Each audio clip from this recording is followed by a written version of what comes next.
ሰላም የተወደዳችሁ ሰሞኑ ከአቮካዶ ጋር በተያያዘ እየፖስትኩ እገኛለሁ። ዛሬም ከእሱ ጋር የሚያያዝ የተወሰኑ ሀሳቦችን እለቃለሁ ማለት ነው።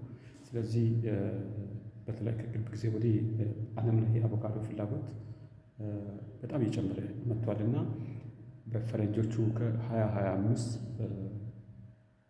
17 ቢሊዮን ዶላር በላይ ገበያ ላይ ሲሸጥ የነበረው የአቮካዶ ዋጋ በዚህ 2026 መጨረሻ አካባቢ 18 ቢሊዮን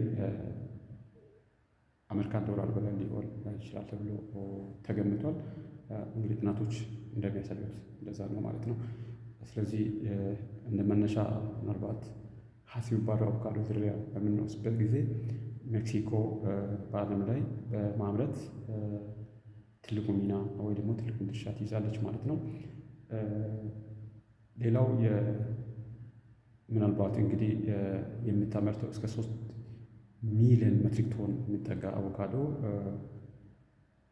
ታመርታለች ማለት ነው በየዓመት።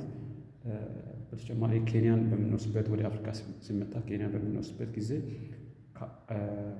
በአፍሪካ ቀዳሚ ሚና እየተጫወተች ትገኛለች በማምረት ማለት ነው። ስለዚህ 416 ሺህ ቶን በላይ እያመረተች ትገኛለች ማለት ነው። ስለዚህ ዓለም ገበያ ላይ ቶፕ 6 ወይ ደግሞ መጀመሪያዎቹ 6ቱ መካከል ትገኛለች ማለት ነው። ስለዚህ 6ኛ ቦታ በመያዝ ትገኛለች ማለት ነው። በአሁኑ ሰዓት ኢትዮጵያን ጥሩ እንቅስቃሴ እያደረገች ትገኛለች ማለት ነው። በብዙ ሺዎች የሚቆጠር ቶን አቮካዶ እያመረተች ትገኛለች ማለት ነው። ከዛ ያለፈ ለዓለም ገበያ ማቅረብ ጀምራለች ማለት ነው። ስለዚህ ለምንድን ነው ቢባል ያው አቮካዶ በስርዓተ ምግብ ላይ ያለው ሚና በጣም ከፍተኛ ነው። በተለይ ጤናን ከመጠበቅ አንፃር ጤና ላይ ያለው ሚና በጣም ከፍተኛ ነው ማለት ነው። እንደሚታወቀው ሰዎች ኮሌስትሮል የበዛባቸው ወይ ደግሞ ቅባት እንደዚህ ብዙ ኮሌስትሮል የሌለባቸው ምግቦችን በመመገብ ጤናቸው ጉዳት ላይ እንደሚደርስ ይታወቃል። እና አቮካዶ እንግዲህ ከኮሌስትሮል ፍሪ ነው ማለት ነው። ስለዚህ ይህን ተመገቡ ማለት የጤናማ የሆነው ሃይ ዴንሲቲ ሊፖፕሮቲን የምንለው ኮሌስትሮል ሌቨል ሰውነታችን ላይ የተሻለ ይመረታል ማለት ነው። ስለዚህ ሎው ዴንሲቲ ሊፖፕሮቲን ሎው ዴንሲቲ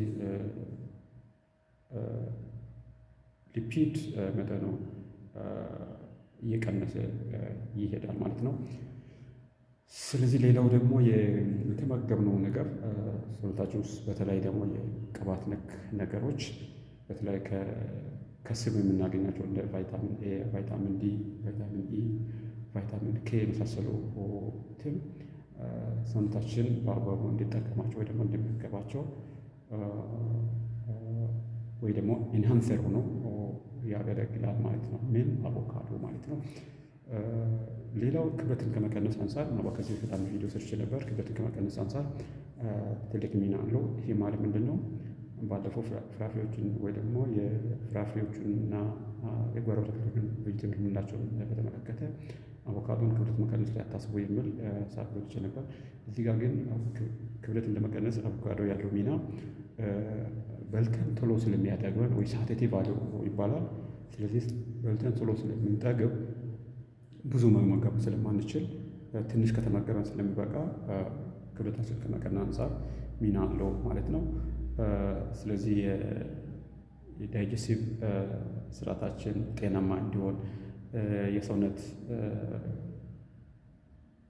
ግፊት ወይ ደግሞ የደም ግፊት ጤናማ እንዲሆን ፍሉድ ባላንስ ሰውነታችን ላይ እንዲኖር ያደርጋል ማለት ነው። ሌላው ደግሞ መቼም ብዙዎቻችን አስተውለን ወይ ገጥሞን ሊያውቅ ይችላል። በፎሊክ አሲድ ወይ ደግሞ በፎሌት ዲፊሸንሲ ምክንያት አኒንሲፋሊያ የምንለው ወይ ደግሞ ጭንቅላታችን ክፍት ሆኖ እዚህ ጋር ሲፈጠር፣ ሌላው ደግሞ ስፓይና ቢፊዳ ጀርባ በኩል ክፍት ሆኖ የሚፈጠርባቸው እድሎች አሉና ስለዚህ እንዲህ የመሳሰሉ ችግሮችን የመቀነስ እድሉ በጣም ከፍተኛ ነው ማለት። ስለዚህ አንዱ የፎሌት ሶርስ ይሆናል ማለት ነው አቮካዶ። ከዛ ያለፈ ሌሎች እንግዲህ ዓለም ላይ የተለያዩ እንግዲህ የተረፈ ምርት ወይ ደግሞ ምናልባት ዌስት ፕሮዳክት የምንለው ተረፈ ምርት ከምንለው ምናልባት ዌስት ፕሮዳክት የምንለው የራሱ ፍሬውን በምንወዝ ወይ ደግሞ ከኢንዱስትሪ የሚወገዱ ወይ ደግሞ ኤክስትራክት አድርገን ዘይት ካወጣን በኋላ የሚቀረው ነገር ለሌሎች አገልግሎቶች ለቅባቶችን ለመስራት ለእንስሳት መኖነት እና ኮምፖስት ለመስራት የመሳሰሉ አገልግሎቶች አሉት ማለት ነው። ስለዚህ ከአቮካዶ ጠቀሜታዎቹ በጥቂቱ ይሄ ሲሆን ከብዙ ጠቀሜታዎቹ ጥቂቱ ይሄ ሲሆን እንዲያው ምን ማለት ይፈልጋል ብትሉ ኢትዮጵያ በየዓመት ችግኝ በመትከል ትታወቃለች፣ እየተከለች ትገኛለች ማለት ነው። ስለዚህ ምናልባት ኤሌመንታሪ ትምህርት ቤቶች፣ ሃይስኩል ትምህርት ቤቶች፣ ዩኒቨርሲቲ ግቢ ላይ ግለሰቦች መኖሪያ ብዙ ባይቻል አንድ አቮካዶ መትከል ይቻላል ነው። ስለዚህ እንበልና አንድ ከተማ ውስጥ 10,000 ነዋሪዎች በኖሩ 10,000 ነዋሪዎች ውስጥ እያንዳንዱ ግቢ አንድ አቮካዶ መትከል ብንችል ከ3 ዓመት በኋላ ወይ ደግሞ ከተወሰነ ጊዜ በኋላ እያንዳንዱ ማህበረሰብ ከራሱ ግቢ አቮካዶ የመብላት እድል ይኖራል። ስለዚህ ይሄ የገበያ ማረጋጋት ሁኔታ፣ የቤተሰብ ማገዝ ስርዓትን የማስተካከል ሁኔታ፣ የምግብ ስብጥርን የመጨመር እድሉ በጣም ከፍተኛ ነው እና